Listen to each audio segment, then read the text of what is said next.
invested into itself. And we built these bridges, we built dams, we built our electrical grids, our sewers, uh, all of this stuff we built. And then in 1980, the conservative political movement, kicked in, and they started cutting taxes from 70% down to 28% at one point in time, and it crept up to 34%, and nobody wants to pay taxes. And so in the intervening 30 years, the stuff wasn't being built, it wasn't being properly maintained, and now it's starting to collapse. We had that bridge collapse in Minnesota, and now we have this bridge collapse here. There's hundreds of bridges in our state ready to collapse, and guess what? There are probably bridges ready to collapse near you. And it's because nobody wants to pay their taxes. President Obama actually had a plan to put Americans to work in 2009 that would put them to work rebuilding and fixing our infrastructure, our bridges that are ready to collapse. And the Republican Congress said no. They didn't want to raise taxes on the rich. They wanted to do anything to prevent Obama from having any level of success whatsoever. And so what do we wind up with? We wind up with this. We wind up with an infrastructure that is just can't even take a little bump from a truck.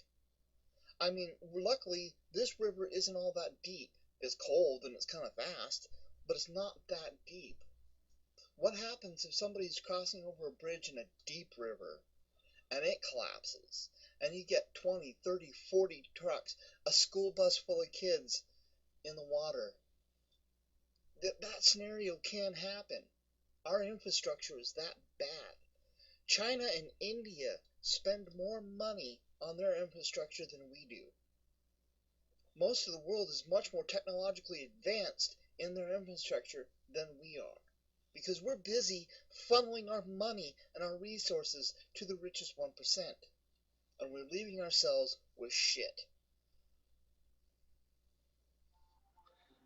Yeah, that was just the rant I had on that. I mean, I've talked about this in other videos, and it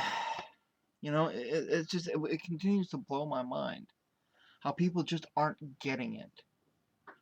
Oh, by the way, I'm sorry that the audio was a little bit quiet over that slideshow.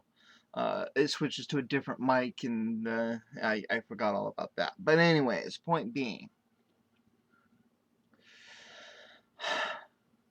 our bridges are about to collapse. And you know what? It's not just our bridges. It's not just our bridges that are ready to collapse in our country. Our power grid, oh, it's not at all synced up.